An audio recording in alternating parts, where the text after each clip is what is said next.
नमस्कार दोस्तों, इस वीडियो में आप सभी का स्वागत है। आज के इस वीडियो में हम जो टॉपिक डिस्कस करेंगे वो है इवैल्यूएशन मतलब मूल्यांकन।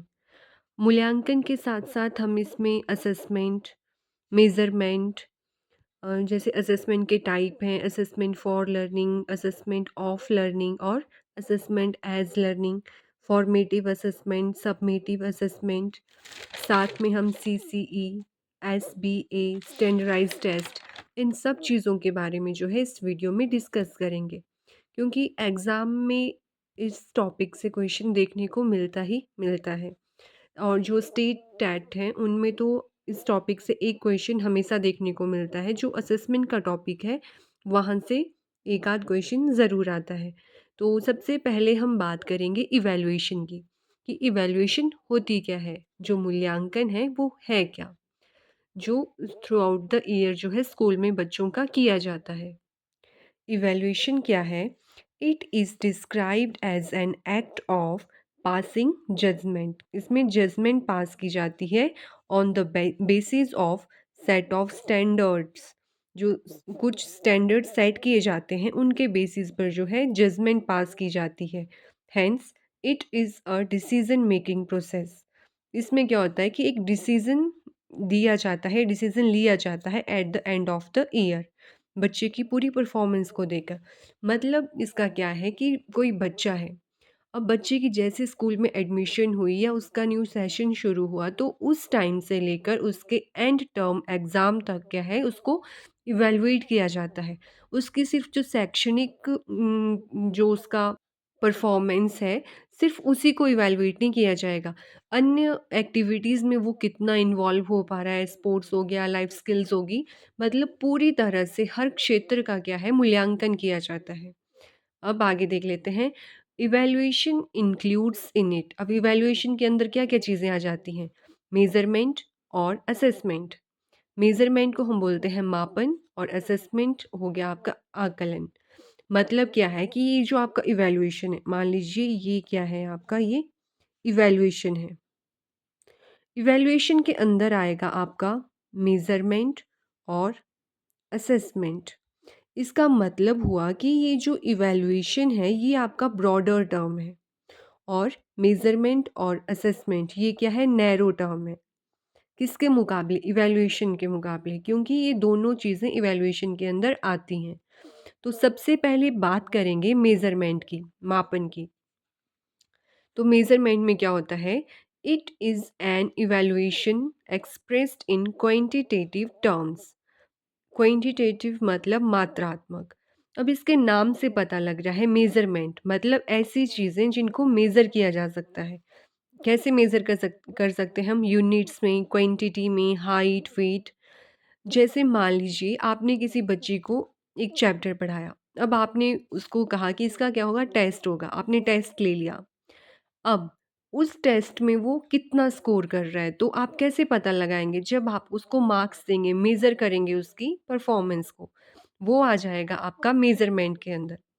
मेज़रमेंट के बाद हम देखेंगे आकलन, असेसमेंट को।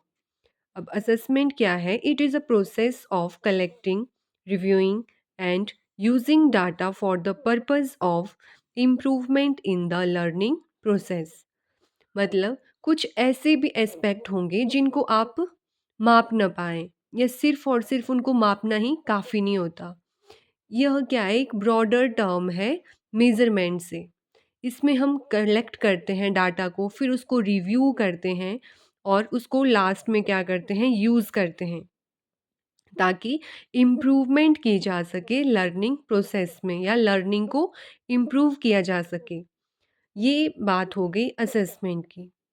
अब असेसमेंट भी क्या है? इसके भी आगे टाइप्स हैं, हम बात करेंगे टाइप्स ऑफ असेसमेंट, आकलन के प्रकार। एक तो फॉर्मेटिव और सम्मेटिव असेसमेंट भी होती है।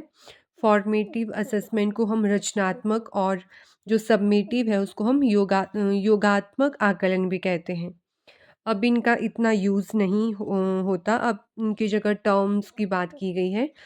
तो जो फॉर्मेटिव असेसमेंट होती है उसकी वेटेज होती थी 40% और सम्मेटिव असेसमेंट की वेटेज है 60%। जैसे आपने सुना होगा बच्चे जो थे उनके क्या होते थे 4 एफए होते थे।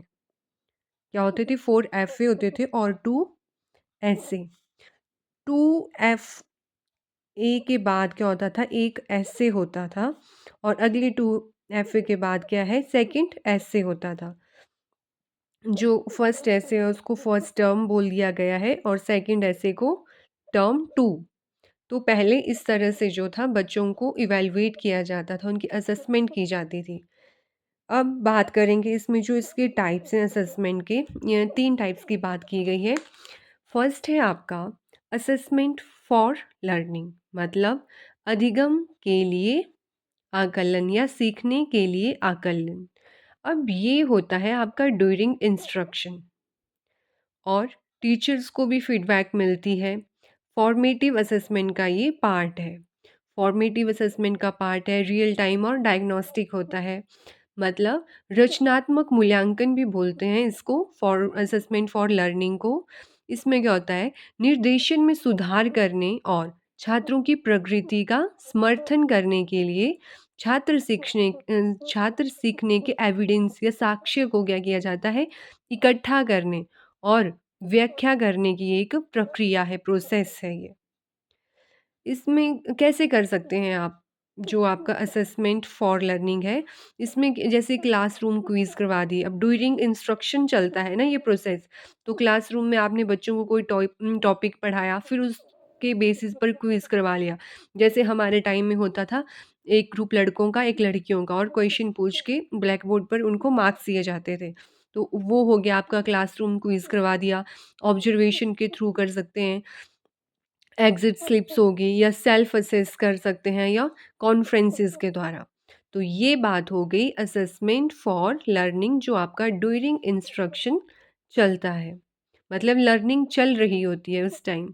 या जैसे मान लीजिए पढ़ाते टाइम आपसे कुछ क्वेश्चन पूछ लिया और आप उस क्वेश्चन का जो आंसर देंगे during instruction, that will be assessment for learning. मतलब लर्निंग को बेहतर बनाना है, फीडबैक का काम हो, फीडबैक मिलती है इसमें। सेकंड हम बात करेंगे असेसमेंट ऑफ लर्निंग। अब जो असेसमेंट ऑफ लर्निंग है, सीखने का आकलन है, ये कब होता है, आफ्टर द इंस्ट्रक्शन। और ये कैसी है, सबमेटिव असेसमेंट का पार्ट है। क्योंकि सबमेटिव असेसमेंट कब होती है, लास्ट में, ईयर के एंड में होती है, और ये भी इसी का पार्ट है। तो ये भी कब होगी, इंस्ट्रक्शंस के बाद होगी आपकी असेसमेंट ऑफ लर्निंग। ये आपकी सबमिटिव मतलब योग्यात्मक जो आकलन है उसका एक भाग है। ये इसको योगात्मक लर्निंग भी कहा जाता है, प्रदर्शन आधारित होती है। इसमें क्या होता है, एक यूनिट या जो पाठ्यक्रम है उसके अंत में क्या होगा, छात्र सीखने का मूल्यांकन करने की ये प्रक्रिया है। कि एक यूनिट के बाद या एक पाठ्यक्रम है, करिकुलम है, उसको उसके एंड पे जो है छात्र का मूल्यांकन करने के लिए जो है इसका यूज़ किया जाता है। और इसका उपयोग जो है छात्र के अंतिम ग्रेड या उपलब्धि स्तर को निर्धारित करने के लिए किया जाता है। कि बच्चे ने कितना सीखा, उस हिसाब से उसको ग्रेड दिया जाता है या उसके उपलब्धि स्तर को मापा जाता है। तो ये है असेसमेंट एज लर्निंग, जो एंड में होती है, इसीलिए इसको सबमेटिव असेसमेंट का पार्ट भी कहा गया है। जो थर्ड टाइप है असेसमेंट का, वो है असेसमेंट एज लर्निंग, सीखने के रूप में आकलन। इसमें क्या होगा, students become aware of their own learning. जो स्टूडेंट हैं वो अवेयर होते हैं उनकी खुद की लर्निंग के बारे में। सेल्फ असेसमेंट का पार्ट है, मतलब शिक्षार्थी जो होंगे, विद्यार्थी जो होंगे, उनके द्वारा स्व परीक्षा ली जाती है। मूल्यांकन जो है वो मेटाकॉग्निशन के विकास का समर्थन करता है। यह छात्रों को उनके स्वयं के मूल्यांकन में शामिल करने की एक प्रक्रिया है। इसमें क्या होता है, छात्र जो होते हैं, स्टूडेंट जो होते हैं, वो सेल्फ इवैल्यूएशन के प्रोसेस में शामिल होते हैं, जहाँ वे अपने स्वयं के सीखने का मूल्यांकन करने, और जब मूल्यांकन करेंगे तो क्या है, उसमें वो इम्प्रूवमेंट भी कर सकते हैं, सुधार के लिए जो है कुछ लक्ष्य या गोल जो है सेट करते हैं, और उनमें जो है एक्टिव रोल निभाते हैं वो। क्योंकि एक्टिव क्यों होंगे? क्योंकि वो क्या करेंगे, सेल्फ इवैल्यूएशन करेंगे। ये क्या है, बच्चों के द्वारा ही की जाती है खुद की। जैसे सेल्फ रिफ्लेक्शन हो गया, गोल सेटिंग मतलब गोल सेट करेंगे, उनको अचीव करने के लिए काम करेंगे। सेल्फ इवैल्यूएशन हो गया या सेल्फ असेस क्विज़ करें होते हैं, मेटाकॉग्निशन ये सब किसके अंदर आएगा? ये आएगा आपका असेसमेंट एज़ लर्निंग। अब इन तीनों में जो है असेसमेंट फॉर लर्निंग और असेसमेंट ऑफ लर्निंग जो है ज़्यादा इम्पोर्टेंट है, क्योंकि यहाँ से क्वेश्चन ज़्यादा पूछा जाता है। और ये जो असेसमेंट एज़ लर्निंग है ये तो बच्चों के द्वारा ही बच्चों की जाती है। तो आई होप आपको ये समझ आ गया होगा। इसके बाद हम बात करेंगे difference between assessment and evaluation. अब हम जो असेसमेंट और इवैल्यूएशन आकलन और मूल्यांकन में जो अंतर है उसके बारे में जानेंगे कि दोनों टर्म जो हैं एक दूसरे से कैसे अलग हैं। हालाँकि हम जानते हैं कि जो असेसमेंट है वो इवैल्यूएशन का मात्र एक पार्ट है। पहले देख लेते हैं असेसमेंट को। इसमें क्या होता है? असेसमेंट में it provides feedback on performance and areas of improvement.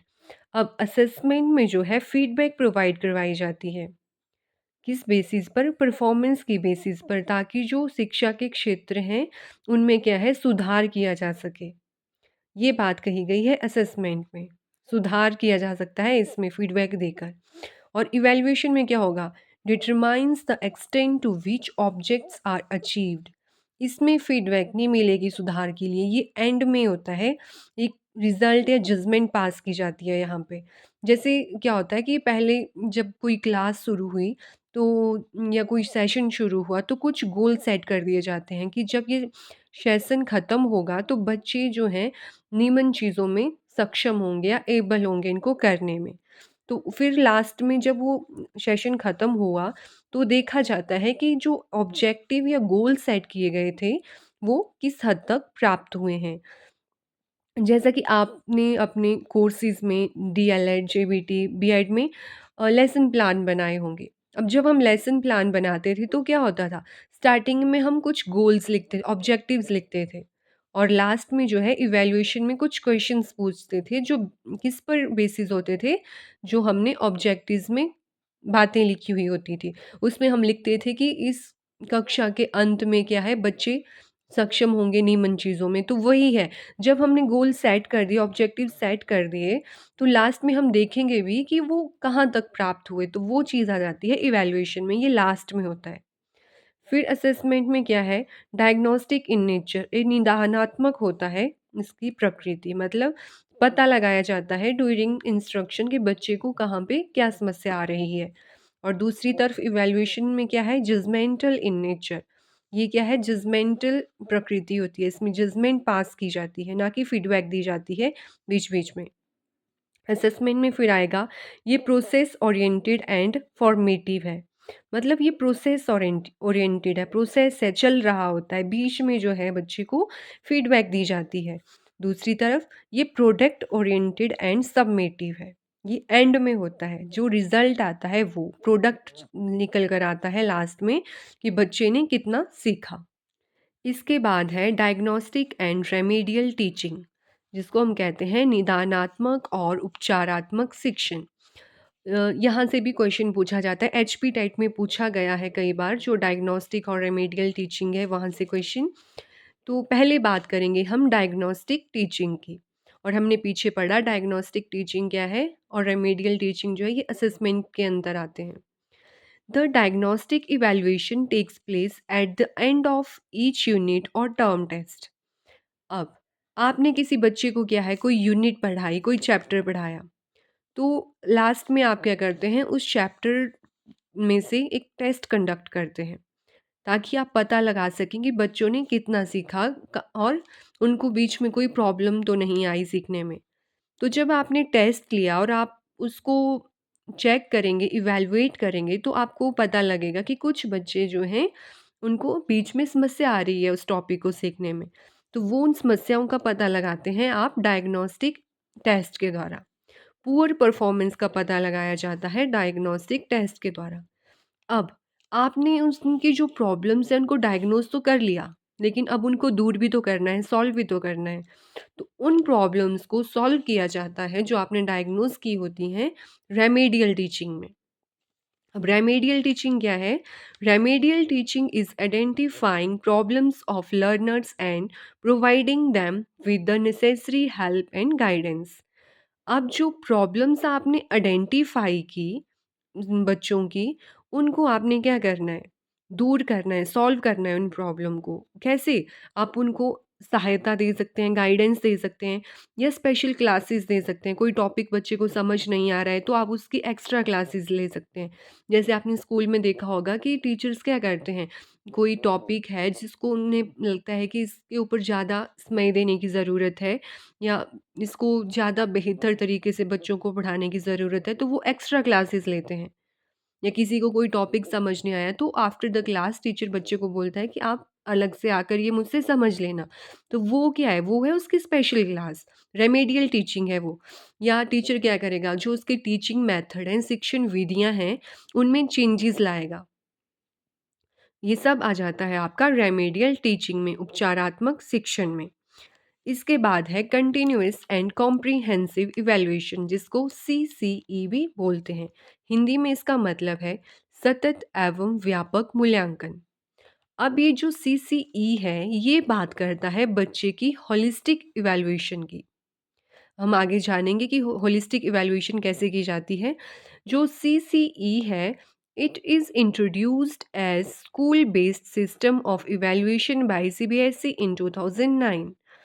अब ये जो सीसीई है इसको इंट्रोड्यूस कब किया गया? 2009 में किया गया। और किसके द्वारा? सीबीएसई के द्वारा। इसको इंट्रोड्यूस क्यों किया गया? जो स्कूल आधारित शिक्षा प्रणाली है उसके मूल्यांकन के लिए सीबीएसई ने सीसीई को इंट्रोड्यूस किया। सीबीएसई की फुल फॉर्म भी पता होनी चाहिए। इसकी फुल फॉर्म होती है central board of secondary education. या ये भी पूछ लिया जाता है कि फुल फॉर्म बताइए। फिर है SBA, school based assessment, school आधारित आकलन। इसको क्या है? सीसीई के अंतर्गत लागू किया गया था एसबीए को। अब हमने बात की ऊपर कि सीसीई में जो है होलिस्टिक इवैल्यूएशन की बात की गई है। तो जो सीसीई है उसके टू पार्ट्स हैं, सोलिस्टिक एस्पेक्ट और को सोलिस्टिक एस्पेक्ट, शैक्षणिक पहलू और सह शैक्षणिक पहलू। अब शैक्षणिक पहलू में कौन-सी चीज़ें आएँगी? Related to curriculum areas of the education, मतलब शैक्षणिक शिक्षा से संबंधित जो भी पाठ्यक्रम से संबंधित चीज़ें आएँगी आपकी शैक्षणिक पहलू में। जैसे पेन पेपर से रिलेटेड, ये नैरो एस्पेक्ट है सीसीई का। दूसरी तरफ है को-सोलेस्टिक एस्पेक्ट, सह शैक्षणिक एस्पेक्ट पहलू। अब इसमें तो आ गया आपका करिकुलम बेस्ड, मतलब शिक्षा से संबंधित, पाठ्यक्रम का जो क्षेत्र है उससे संबंधित। लेकिन कोर्सोलेस्टिक में आएँगे आपका जैसे स्पोर्ट्स हो गया, लाइफ स्किल्स, डिसीजन मेकिंग, ये ब्रॉडर टर्म है। जो कोर्सोलेस्टिक एस्पेक्ट है ये ब्रॉडर टर्म है सीसीई की। इसमें मल्टीपल एस्पेक्ट्स को शामिल किया जाता है। इसको अलग से समझ लेते हैं। जो कोर्सोलेस्टिक एस्पेक्ट है आपका, इसमें क्या होता है? The co-scholastic activities are co-curricular activities classified into 5 parts. अब ये जो सह शैक्षणिक गतिविधियां हैं इनको सह पाठ्यक्रम गतिविधियां कहा जाता है और इनको वर्गीकृत किया गया है 5 भागों में। और वो 5 भाग कौन-कौन से हैं? लाइफ स्किल्स, मतलब जीवन से संबंधित कौशल भी इसमें शामिल होंगे। एटीट्यूड्स एंड वैल्यूज़, बच्चे का जो एटीट्यूड होगा, जो वैल्यूज़ होंगी, नॉर्म्स होंगे, उनको भी इवैल्यूएट किया जाएगा। वेलनेस, कैसी वेलनेस? मेंटल, फिज़िकल, इमोशनल, तो वो भी इसमें शामिल है। सर्विस एक्टिविटीज़, मतलब किस तरह से चीज़ों में इन्वॉल्व होता है बच्चा। जैसे स्कूल में होता है आपका एनसीसी, एनएसएस और भी अदर सर्विस एक्टिविटीज़ होती हैं, तो बच्चा उनमें किस तरह से पार्टिसिपेट करता है या योगदान देता है, तो उन चीज़ों का भी मूल्यांकन किया जाता है सीसीई में। आर्ट एंड वर्क एजुकेशन को भी इसमें शामिल किया गया है। तो ये हो गई बात कोसोलेस्टिक एस्पेक्ट की, जिसको हमने जाना कि ये एक व्यापक पहलू है सीसीई का। तो इन सभी चीज़ों का जो है मूल्यांकन किया जाता है और उस बेसिस पर जो है बच्चे की इवैल्यूएशन करके एंड में उसका रिज़ल्ट निकाला जाता है। इसलिए जो सीसीई का कॉन्सेप्ट है वो ब्रॉडर कॉन्सेप्ट है। इसके बाद हम बात करेंगे एसबीए। जिसको लागू किया गया था सीसीई के अंतर्गत। एसबीए है आपका स्कूल बेस्ड असेसमेंट। ध्यान में रखिएगा ये जो टर्म्स हैं कई बार क्या यहाँ से भी पूछा जाता है कि फुल फॉर्म्स भी आ जाती हैं पेपर में। वहाँ पे आपको कुछ और दे दिया जाएगा। वो ऐसी फुल फॉर्म देते हैं कि बच्चा बिल्कुल कन्फ्यूज़ हो जाए। इसलिए अगर आपको पता होगा कि इसकी स्कूल बेस्ड असेसमेंट है तो क्या है, आप ईज़िली पेपर सॉल्व कर पाएँगे और स्कोर कर पाएँगे। ये स्कोरिंग टर्म्स होती हैं। अब इसमें क्या होता है, जहाँ पर बच्चा पढ़ रहा है वहीं पर उसे इवैल्यूएट भी करें। It is conducted by the students own teacher. अब पहले क्या होता था स्कूल में, बोर्ड एग्ज़ाम होते थे या वाइवा होता था। तो वाइवा कंडक्ट करने के लिए जो है किसी और स्कूल्स के टीचर्स आते थे या एक कमेटी भेजी जाती थी, जो किसी और स्कूल के टीचर्स होते थे। अब जब ऐसे टीचर्स जो हैं बच्चों का वाइवा लेते थे, तो क्या होता था, बच्चे एक तो पहले डर जाते थे कि पता नहीं कौन टीचर आएँगे, कैसे क्वेश्चंस पूछेंगे, तो बच्चा उनके सामने जो है खुलकर आंसर नहीं कर पाता था। वो डरता था। तो इसीलिए स्कूल बेस्ड असेसमेंट में कहा गया कि जो बच्चा है उसकी असेसमेंट उसके ही स्कूल के टीचर्स लेंगे। जो वाइवा होगा या कोई भी एग्ज़ाम होगा उसको उसी के स्कूल में जो टीचर्स हैं वो ही कंडक्ट करेंगे। ये बात कही गई एसपीए में। इसके बाद है स्टैंडर्डाइज्ड टेस्ट, मानकीकृत परीक्षण। अब ये कैसे होते हैं? स्टैंडर्डाइज़ मतलब मानकीकृत होते हैं। जैसे आपका टेट, सी-टेट का एग्ज़ाम है, टेट का एग्ज़ाम ले लीजिए, उसमें क्या होता है, सभी के लिए सेम क्वेश्चन पेपर होता है। सीरीज़ अलग होती हैं जिसमें क्या है क्वेश्चंस का जो सीक्वेंस है वो आगे-पीछे होता है। लेकिन क्वेश्चन सेम ही होंगे सभी बच्चों के लिए। तो वो क्या है, आपका स्टैंडर्डाइज़्ड टेस्ट है, सेम क्वेश्चन पेपर होता है और उसके बेसिस पर जो है आपको इवैल्यूएट किया जाता है। जैसे वैलिडिटी, उसकी वैधता चेक की जाती है कि जिस काम के लिए उसको बनाया गया है, वह कर पाता है उसको या नहीं, मतलब वो वैलिड है या नहीं। रिलायबिलिटी, विश्वसनीयता, सेम रिज़ल्ट कोई भी टेस्ट करें। जैसे टेट का एग्ज़ाम है, मेरा टेट का एग्ज़ाम है, एक टीचर आया, उसने कंडक्ट किया, फिर दूसरा आया, उसने भी सेम क्वेश्चन पेपर दे के कंडक्ट किया, तीसरा आया, उसने भी सेम क्वेश्चन पेपर दे के कंडक्ट किया। अब जो रिज़ल्ट है, जो मार्क्स हैं, वो तीनों पेपर में सेम आ रहे हैं, तो मतलब वो रिलायबल है। लेकिन सभी उसके अलग-अलग आंसर निकाल रहे हैं या मार्क्स दे रहे हैं, जबकि तो वो क्या होगा? वो रिलायबल नहीं होगा। जबकि मैंने किए सेम ही आंसर होंगे सब में, तो वो क्या होगा? रिलायबल नहीं होगा, विश्वसनीय नहीं होगा। क्योंकि स्टैंडर्डाइज़्ड टेस्ट की क्वालिटी है कि वो रिलायबल होते हैं, उनके सेम रिज़ल्ट आते हैं, टेस्ट कोई भी कंडक्ट करे। इसके अंतर्गत ही आता है आपका नॉर्म रेफरेंसेस टेस्ट और क्राइटेरियन रेफरेंस टेस्ट।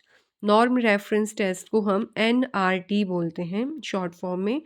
ये क्या होता है? It is a percentage ranking compare to an average population. इसमें जो बच्चा स्कोर करता है उसको कंपेयर किया जाता है दूसरे बच्चों की परफॉर्मेंस के साथ। जैसे आपका कमीशन का एग्ज़ाम हो गया, D triple S B KVS. अब उसमें क्या होता है, आपने टेस्ट दिया, उसके बाद आप स्कोर करेंगे। अब उस स्कोर के बेसिस पर आपको क्वालिफ़ाइड और डिसक्वालिफ़ाइड नहीं माना जाता। आपके जो मार्क्स होंगे, उनको कंपेयर किया जाएगा दूसरे बच्चों के मार्क्स के साथ। फिर उसकी जो है कट ऑफ निकाली जाएगी, मतलब जो हाईएस्ट मार्क्स होंगे जिन बच्चों के, उनको जॉब ऑफ़र की जाती है। वो आएगा आपका नॉर्म रेफ़रेंस टेस्ट, मतलब कंपैरिज़न होगा परफ़ॉर्मेंस के बीच में। सेकंड है आपका सीआरटी, क्राइटेरियन रेफ़रेंस्ड टेस्ट, मतलब the test related to some sort of established units of measure. इसमें क्या होता है कि एक क्राइटेरिया सेट किया जाता है कि आप इतने नंबर ले आते हैं तो आप क्वालिफाइड हैं, आप पास हैं। जैसे टेट का एग्ज़ाम है, सी टेट का एग्ज़ाम है। जो जनरल कैटेगरी के बच्चे होते हैं उनके लिए क्या है, 90 मार्क्स अगर वो ले आते हैं तो उनको क्वालिफाई माना जाता है। इसमें कंपैरिजन नहीं होगा अन्य बच्चों के मार्क्स के साथ। तो ये आता है आपका क्राइटेरियन रेफरेंस्ड टेस्ट में और कमीशन वगैरह आ गया आपके नॉर्म रेफरेंस्ड टेस्ट में। इसके बाद हम बात करेंगे टेक्निक्स ऑफ इवैल्यूएशन, मूल्यांकन की कुछ टेक्निक्स हैं, उनके बारे में जान लेते हैं। फर्स्ट है ऑब्जर्वेशन, जिसको हम बोलते हैं अवलोकन। अब ऑब्जर्वेशन या अवलोकन कैसे करेंगे? ये डायरेक्ट भी हो सकती है और इनडायरेक्ट भी। मान लीजिए आपने बच्चों को कोई एक्टिविटी करने को दी ग्रुप में और आप भी उस ग्रुप में शामिल हो जाते हैं, तो उस कंडीशन में आप क्या कर रहे हैं? बच्चे की डायरेक्ट इवैल्यूएशन कर रहे हैं, प्रत्यक्ष रूप से अवलोकन कर रहे हैं। ये और अगर आप बच्चों के उस ग्रुप में शामिल ना होकर दूर से उनको इवैल्यूएट कर रहे हैं, देख रहे हैं, तो वो क्या है? वो है इनडायरेक्ट इवैल्यूएशन। उस कंडीशन में क्या है? बच्चे को पता नहीं होगा कि आप उनको इवैल्यूएट कर रहे हैं। डाटा कलेक्ट किया जाएगा उस बेसिस पर। सेकंड है रेटिंग स्केल। रेटिंग स्केल में क्या होता है कि 1 टू 10 में से कोई भी रेटिंग दी जाएगी बच्चों को उनकी परफॉर्मेंस के आधार पर। ये ग्राफिकली भी हो सकता है। थर्ड है सोशियोमेट्री। अब इसमें क्या होगा? बच्चे के सोशल रिलेशन का आकलन। मतलब क्लास में बच्चों का एक दूसरे के साथ कैसा रिलेशन है, कैसी बॉन्डिंग है, वो कैसे एक दूसरे के साथ बिहेव करते हैं। या मान लीजिए क्लास में एक मॉनिटर बनाने के लिए टीचर क्या करता है, उन वोटिंग करवाता है।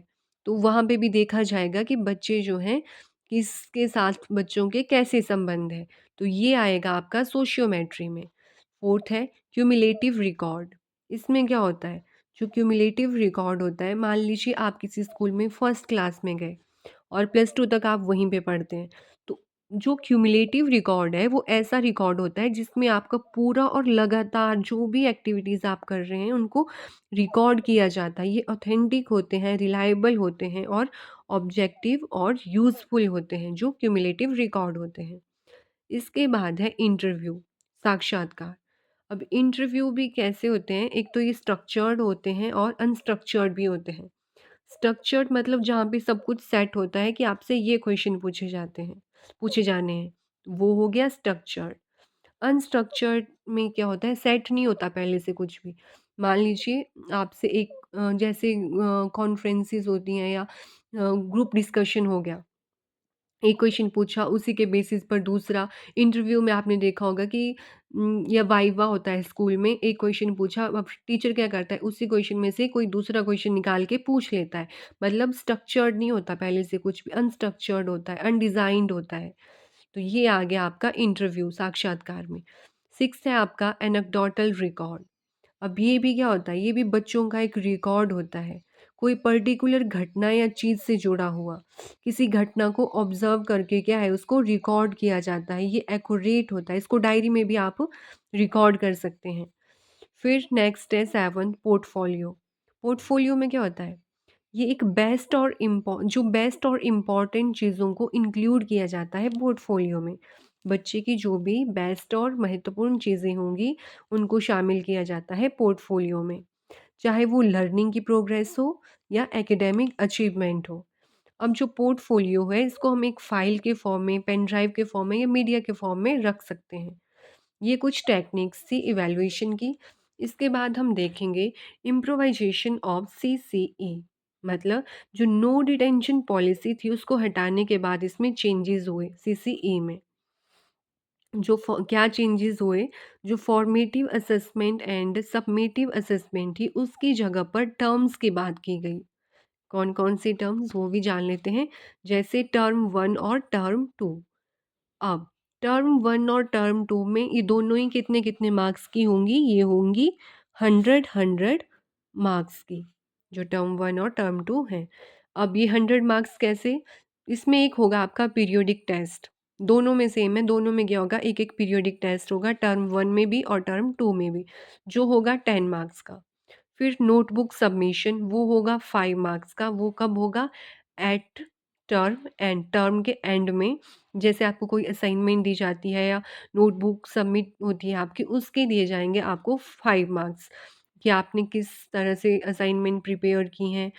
फिर है सब्जेक्ट एनरिचमेंट, 5 मार्क्स उसके दिए जाएँगे, वो भी at the end of the term. तो ये हो गए 20 मार्क्स, 10 पीरियोडिक टेस्ट के, 5 नोटबुक सबमिशन के और 5 सब्जेक्ट एनरिचमेंट के। ये हो गए 20 मार्क्स। अब बचे 80 मार्क्स, वो होंगी हाफ ईयरली एग्ज़ाम और लास्ट में होंगे ईयरली एग्ज़ाम। ये एग्ज़ाम कैसे होंगे? रिटन एग्ज़ाम होंगे, रिटन फॉर्म में होंगे। तो 80 मार्क्स के ये हो गए। तो जो 10 है पीरियोडिक, 5 हमने नोटबुक सबमिशन के और 5 एनरिचमेंट के, प्लस 80 हमारे रिटन एग्ज़ाम के जो लास्ट में होगा। ये हो गए टोटल 100 मार्क्स। तो जब नो डिटेंशन पॉलिसी को हटाया गया उसके बाद ये चेंजेस लाए गए, जिसमें टर्म 1 और टर्म 2 की बात की गई। तो इस टॉप वीडियो में जो है हमने बहुत ही इम्पोर्टेंट टॉपिक को डिस्कस किया, इवैल्यूएशन से रिलेटेड सीसीई को, एसबीए को, फिर स्टैंडर्डाइज्ड टेस्ट को। तो ये क्या है, ये एग्ज़ाम के पॉइंट ऑफ व्यू से बहुत ही इम्पोर्टेंट टॉपिक है। आपको इनका पता होना चाहिए कि क्या किसमें किस तरह से बच्चे को इवैल्यूएट किया जाता है। हमने साथ में आज जो है कुछ टेक्निक्स को भी देखा जो इवैल्यूएशन की टेक्निक्स हैं। आप इनका जो है स्क्रीनशॉट ले सकते हैं वीडियो को पॉज़ करके, ताकि आप नोट्स बना सकें। इनमें जो चीज़ें मैं बोल रही हूँ वो भी क्या है, इम्पोर्टेंट है, क्योंकि हर चीज़ को लिखा नहीं जा सकता। नोट्स में तो वही चीज़ें लिखी जाएँगी जो इम्पोर्टेंट है, लेकिन जो मैं बोल रही हूँ वो भी इम्पोर्टेंट है। तो आई होप आपको ये कंटेंट समझ आ गया होगा। अगर इससे रिलेटेड कुछ और जानना होगा तो आप कमेंट सेक्शन में पूछ सकते हैं। धन्यवाद।